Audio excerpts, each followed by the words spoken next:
रामलला अयोध्या लौट चुके हैं। हर घर में दीपमाला सजाकर आंखें बिछाकर उनका स्वागत किया गया। भारत में ही नहीं, विदेशों में भी उनके आने की खुशी मनाई गई। उनके स्वरूप को देखकर हर श्रद्धालु के मन में उनका मनमोहक निराला श्याम वर्ण स्वरूप बस गया। उनके उद्गार एक कवि के रूप में अगर व्यक्त किए जाएं तो मेरे मुंह से ये पंक्तियां निकलेंगी। दर्श कर रामलला के खुश हुआ तन मन, हूँ मंत्र मुग्ध सूरत पे भरे असुवन से नयन। बस गया श्याम वर्ण मनमोहक सा अखियन, करूं बार बार दंडवत रामलला के चरण। जय श्री राम बोलकर आज का सफर शुरू करते हैं। आप सुन रहे हैं एम भारत।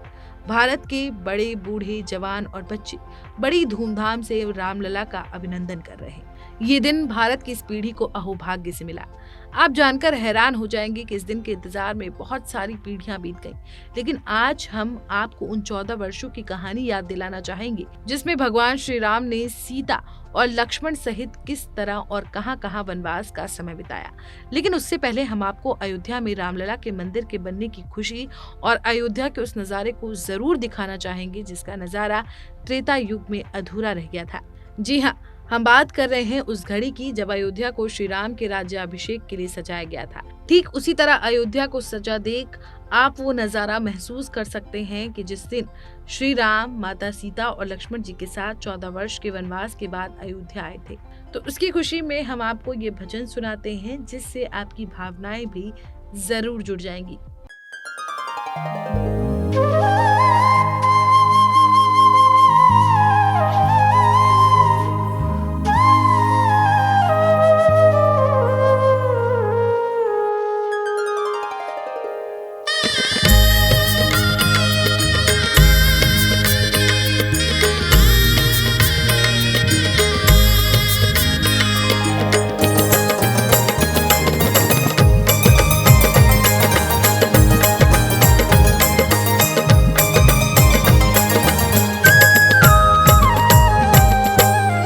जले हैं दीप खुशियों के, रात बड़ी खुशियों वाली है।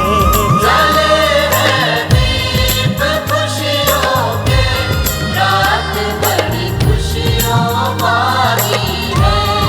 सिया संग राम लखन आए, अवध में आज दिवाली है।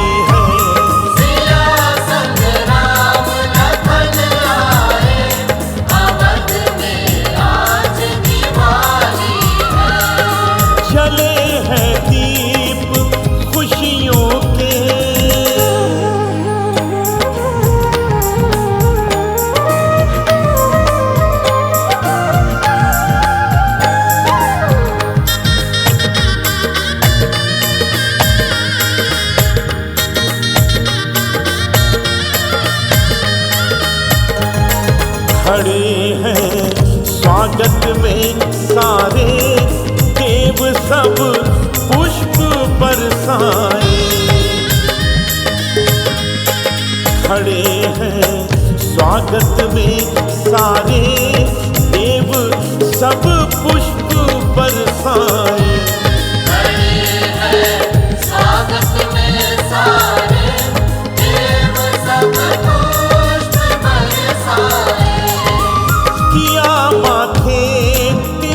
चंदन हाथ फूलों की थाली है। तिलक चंदन हाथ फूलों की थाली है। जले हैं दीप खुशियों के, रात बड़ी खुशियों वाली है।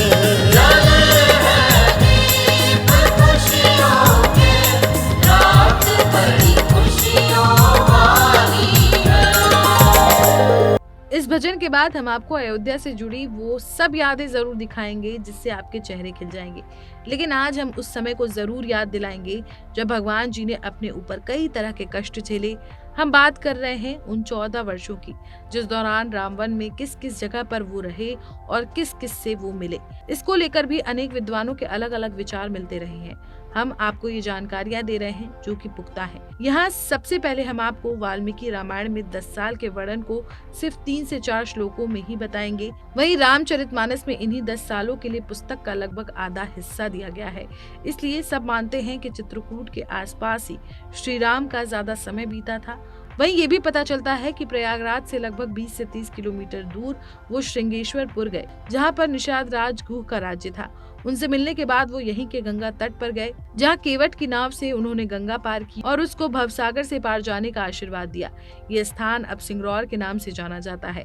यहाँ से आगे चलकर श्री राम कुरई में रुके, फिर वो सीता सहित लक्ष्मण को लेकर प्रयागराज पहुंचे, जिसे आज हम इलाहाबाद कहते हैं।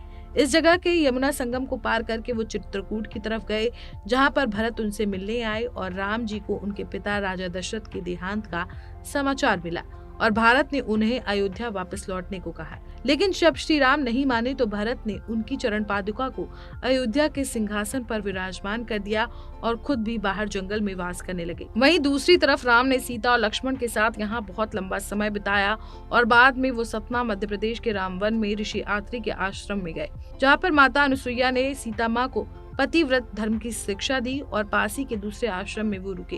काफी दिन रुकने के बाद वो चित्रकूट के इस जंगल को छोड़कर सीता और लक्ष्मण को लेकर घने वन की ओर चले गए, जिसे रामायण में दंडकारण्य बताया गया है। ये जंगल छत्तीसगढ़, उड़ीसा और आंध्र प्रदेश से जुड़ी महानदी के इस पार से गोदावरी तक ज्यादातर क्षेत्र को मिलाकर बनता है, जो आंध्र प्रदेश के भद्राचलम शहर के भद्रगिरी पर्वत पर बने सीताराम मंदिर के लिए प्रसिद्ध है। यहाँ पर श्री राम ने वनवास के दिन बिताए थे। अगस्त्य के आश्रम से जाने के बाद राम ने अपना आश्रम इस घने जंगल के गोदावरी किनारे बसे नासिक के पंचवटी में बनाया।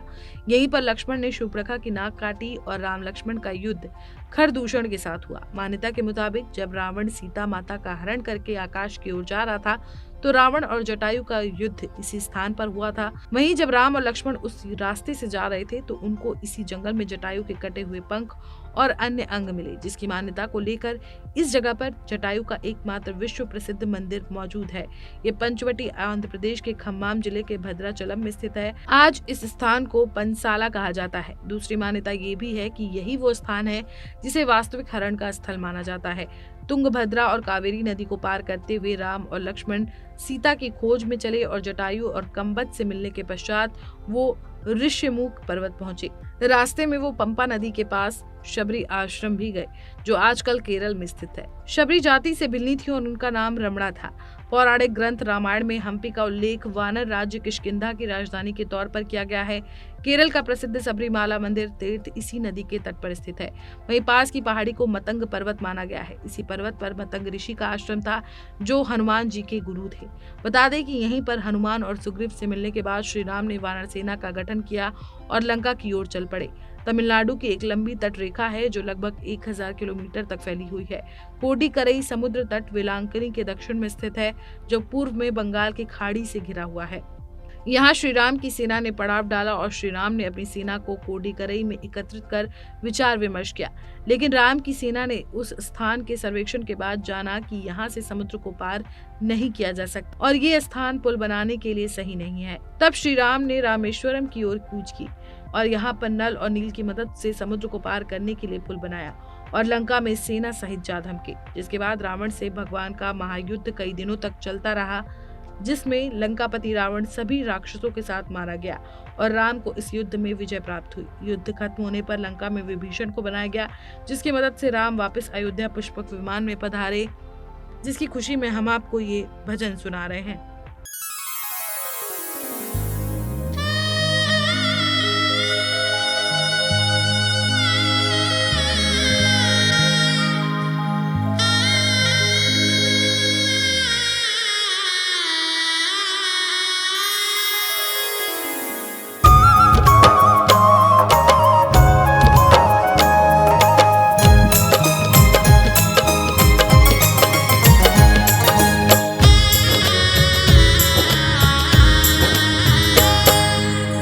डगर बुहारूं राह निहारूं, कब आओगे चरण पखारूं, कब आओगे चरण पखारूं।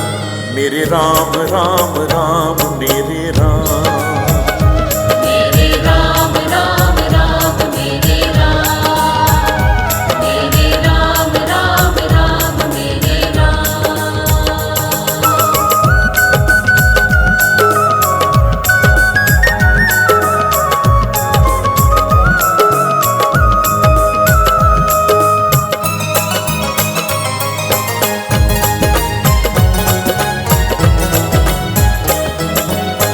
गंगा मैया पार कराई केवट को तारा, सकल जगत के हो पालनहारा। गंगा मैया पार कराई केवट को तारा, सकल जगत के हो पालनहारा। तुमको पुकारूं राह निहारूं, कब आओगे चरण पखारूं, कब आओगे चरण पखारूं। मेरे राम राम राम मेरे राम।